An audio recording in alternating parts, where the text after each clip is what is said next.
नमस्कार। बीएड प्रथम वर्ष विषय हमारा हिंदी का शिक्षण शास्त्र, जिसके अंतर्गत की आज हम लोग बात करेंगे बहुभाषिता शिक्षण के लाभ। बहुत सारी भाषाओं का ज्ञान प्राप्त करने पर किस प्रकार का लाभ प्राप्त होता है, ये सारी जानकारी हम लोग जानेंगे। तो बहुभाषिता शिक्षण, जब बालकों को बहुभाषिता शिक्षण करवाया जाता है, मतलब कि बहुत सारी भाषाओं के अंतर्गत ज्ञान प्रदान करना, तब बालकों का जो विकास का जो क्रम है वो तीव्र गति से होता है, क्योंकि जिस भाषा में वो समझते हैं उस भाषा में उन्हें ज्ञान प्रदान किया जाता है, जिससे कि उनके ज्ञान का जो भंडार है वो विकसित होता चला जाता है। आइए हम लोग कुछ बिंदुओं के माध्यम से चर्चा करते हैं कि लाभ कौन कौन से होते हैं। तो व्यापक सोच का विकास, व्यापक सोच का विकास। बहुभाषिता शिक्षण से बालकों की जो सोच है वो व्यापक हो जाती है। जिस प्रकार बालक अपने विचारों, उनके विचारों में जिस प्रकार एक सीमितता होती है, बहुभाषिता शिक्षण के बाद बालकों की जो सोच होती है वो व्यापक हो जाती है। वो अपने विषय वस्तु का जो प्रस्तुतिकरण जब वो करते हैं तो विभिन्न प्रकार के व्यापक दृष्टिकोण को अपनाते हुए प्रस्तुतिकरण करते हैं। तो व्यापक सोच का विकास उनके अंतर्गत हो जाता है बहुभाषिता शिक्षण से। दूसरा है ज्ञान में वृद्धि। ज्ञान में वृद्धि, बहुभाषिता शिक्षण के माध्यम से बालकों के ज्ञान में वृद्धि होती जाती है, क्योंकि विभिन्न प्रकार का जो ज्ञान है वो उन्हें अपनी समझने योग्य भाषा में प्राप्त होता है, जिससे कि उनके ज्ञान का जो भंडार है उसके अंतर्गत वृद्धि हो जाती है। अगला है आर्थिक विकास की आर्थिक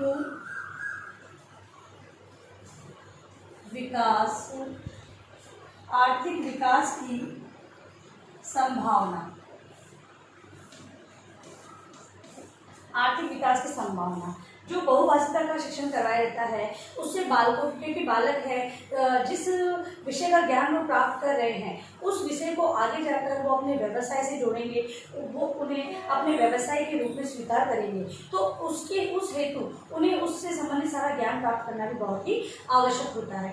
तो जो बालक के विद्यार्थी है उनके आर्थिक विकास, मतलब कि अर्थ से संबंधित, धन से संबंधित जो विकास होने वाला है वो बहुभाषिता शिक्षण से होता है, क्योंकि विभिन्न प्रकार का जो ज्ञान है विषय वस्तु संबंध को ज्ञान प्राप्त करके उन्हें अपनी रुचि के अनुसार उसे आगे बढ़ाएंगे। वही रुचि आगे जाके वो उनके व्यवसाय के रूप में उन्हें स्वीकार होगी। तो इस प्रकार से आर्थिक विकास की संभावनाएं भी बहुत ज़्यादा इसमें बढ़ती हैं। फिर है राजनीतिक विकास की संभावना। राजनीतिक विकास की संभावनाएं।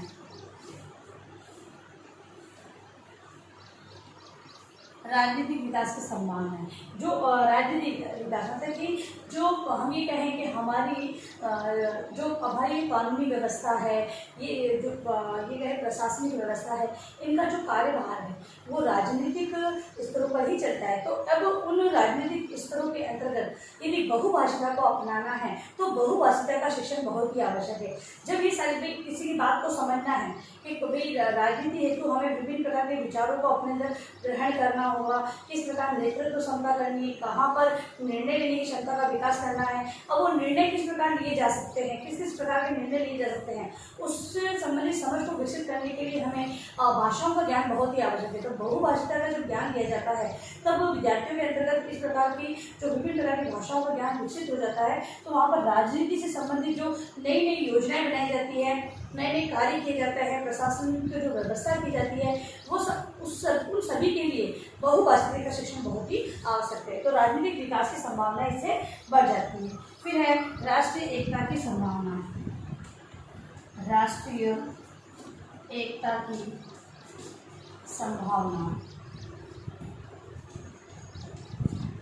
राष्ट्र में विभिन्न राज्यों में अलग अलग भाषाएं बोली जाए, रहन सहन अलग हो, खान पान अलग हो, लेकिन जहाँ पर निर्णय लेने की बात की जाती है वहाँ पर एक रूपता का होना बहुत ही आवश्यक है।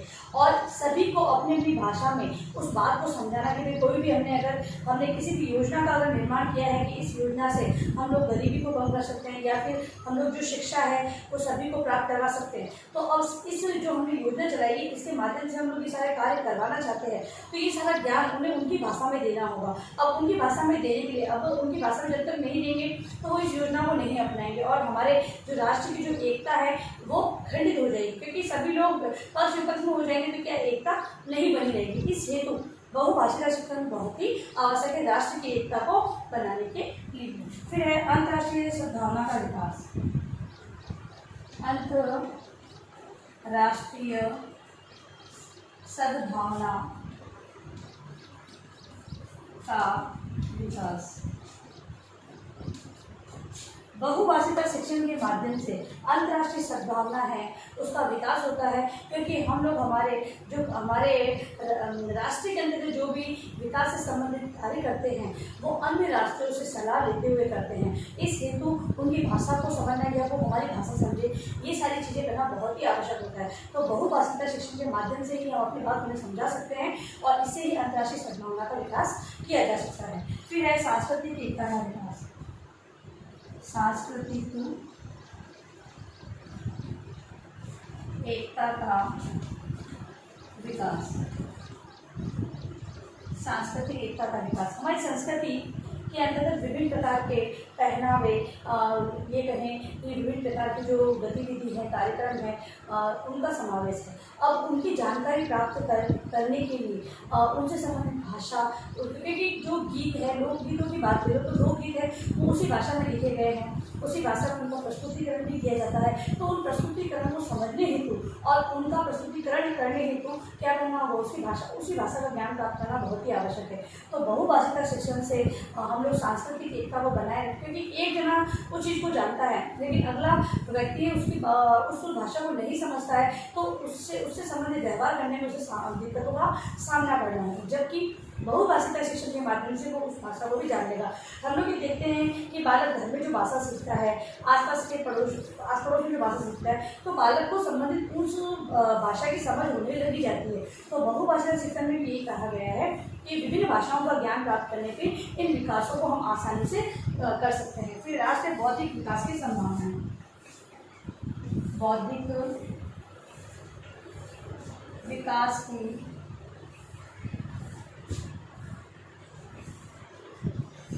संभावनाएं। बौद्धिक विकास, बालकों का जो बौद्धिक विकास है वो बहुभाषिता शिक्षण के माध्यम से आसानी से हो सकता है। इस हेतु बालकों के बौद्धिक विकास को ध्यान में रखते हुए बहुभाषिता का शिक्षण करना बहुत ही आवश्यक माना गया है। अब है बहुभाषिता शिक्षण की अधिगम सामग्री। मतलब कि बहुभाषिता का जो शिक्षण बालकों को करवाया जा रहा है, बहुत सारी भाषाओं का ज्ञान बालकों को जो दिया जा रहा है, उसका शिक्षण कराने की कौन कौन सी सामग्री का उपयोग एक अध्यापक कर सकता है। तो बहुभाषिता शिक्षण की अधिगम सामग्री। बहुभाषिता शिक्षण की अधिगम सामग्री। बहुभाषिता शिक्षण की अधिगम सामग्री के अंतर्गत वैसे हम लोग जो पाठ्यक्रम से परिभाषा पेपर पढ़ चुके हैं उसके अंतर्गत ये सारी चीज़ें मैंने डिटेल में आपको दिखवा दी है। हमने जो ऑफलाइन क्लासेस थी उसके अंतर्गत हमारी जो पहली इकाई है उसमें ये चीज़ें पढ़ रही है, लेकिन फिर भी पॉइंट में हम इसके बारे में बात कर लेते हैं। तो पहला है भाषा विषयक चार्ट का प्रयोग। भाषा विषयक चार्ट का उपयोग। भाषा मतलब कि किसी भी भाषा से संबंधित एक चार्ट का मतलब भाषा से संबंधित जो विभिन्न प्रकार के शब्दार्थ है, विलोमार्थी है, पर्यायवाची है, इनका एक चार्ट तैयार करके या तो ब्लैक बोर्ड पे इस तरफ या इस तरफ लगा दिया जाए या फिर एंकर होते ही सामने लगा दिया, जिससे कि बालक उन्हें देखते रहें और उन्हें पढ़ते रहें। ठीक है, तो पढ़ने से क्या होगा, उनके शब्द भंडार में वृद्धि होगी। विभिन्न भाषा जैसे कि हिंदी में जल को क्या कहते हैं, अंग्रेजी में क्या कहते हैं, संस्कृत में क्या कहते हैं। अगर मान लो 5 भाषाओं का चार्ट बना दिया तो बच्चे 5 भाषाओं को सीखना प्रारंभ कर देंगे कि जल को क्या क्या कहते हैं। भाई आज एक शब्द सीखा था, 2 सीखे, फिर ऐसे करके शब्द भंडार में वृद्धि होती चली जाएगी और बहुत सारी भाषाओं का ज्ञान को प्राप्त कर लेंगे। फिर है फ्लैश कार्ड या चित्रात्मक कार्ड। फ्लैश कार्ड या चित्रात्मक कार्ड। फ्लैश कार्ड या चित्रात्मक कार्ड, इसके माध्यम से विभिन्न मतलब कि बहुत सारे कार्डों का निर्माण किया जाता है। एक और तो शब्द लिखे जाते हैं, दूसरे कार्ड पर उसके अर्थ लिखे जाते हैं। बच्चों से खेल के माध्यम से उनके शब्दों के अर्थ ढूंढने के लिए कहा जाता है। कहीं पर विलोमार्थी ढूंढने के लिए कहा जाता है, कहीं पर पर्यायवाची को मिलाने के लिए कहा जाता है। तो इस प्रकार से खेल के माध्यम से बालकों को विभिन्न विषयों, विभिन्न भाषाओं का ज्ञान करवाया जाता है। फिर है शब्द पट्टी। शब्द पट्टी शब्द पट्टी में अलग अलग भाषाओं की अलग अलग शब्दों को लिख दिया जाता है और ऐसी ऐसी पट्टियाँ बनाकर पूरे रूम में डेकोरेट कर दी जाती है, जिससे कि बालक है उन पट्टियों को देखते हैं, उन शब्दों को सीखना प्रारंभ कर देते हैं। फिर है चकती का प्रयोग। चकती का उपयोग बताया था मैंने कि जो गोल घेरा होता है, एक गोल घेरा होता है, उसके अंदर शब्द लिखे होते हैं और सॉरी जो एक गोला होता है उसमें शब्द लिख दिए जाते हैं, बीच में एक लकड़ी या पेंसिल या कोई गत्ते से बीच में फंसा दिया जाता है, उसके ऊपर एक और गत्ता लगाया जाता है तथा जो हम जैसे शब्द बोलते हैं उससे संबंधित वो जो एक ऊपर वाला जो गोला होता है उसके कट लगा दिया जाता है, जिससे कि जो शब्द है उसका अर्थ हमें गोल घुमाने पर अर्थ प्राप्त होता है। जो शब्द जिसके सिमिलर होगा उसका अर्थ उसके जो गोला होता है उसके अंतर्गत दिखाई देता है। ऐसे चकती मतलब ये एक तरह से कहा जाए कि शिक्षण अधिगम सामग्री जिसका प्रयोग हम लोग कर सकते हैं। इंटरनेट के माध्यम से हम लोग देखेंगे तो वो चकती हमें आसानी से देखने को मिलेगी, जहाँ एक और तो शब्द और ऊपर की ओर जो अर्थ लिखे होते हैं और अर्थ को हम लोग एक कटर जैसे खिड़की बनाते हुए उसे घुमाते हुए देखेंगे तो वो अर्थ हमें देखने को मिलेंगे। तो इस प्रकार खेल खेल के माध्यम से हम लोग बालकों को विभिन्न भाषाओं का ज्ञान करवा सकते हैं। तो ये था हमारा, हमने आज जो भाव और अधिगम सामग्री की बात की, बहुभाषिता, शिक्षण के लाभ तथा अधिगम सामग्री, उसी को आपने गृह कार्य प्रश्न के रूप में आप लिखें। गृह कार्य प्रश्न, बहुभाषिता, बहुभाषिकता शिक्षण के लाभ तथा शिक्षण अधिगम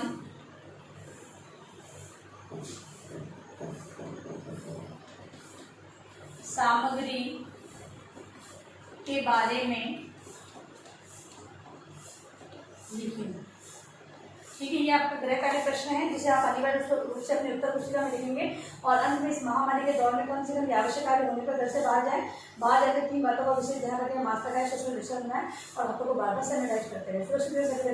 धन्यवाद।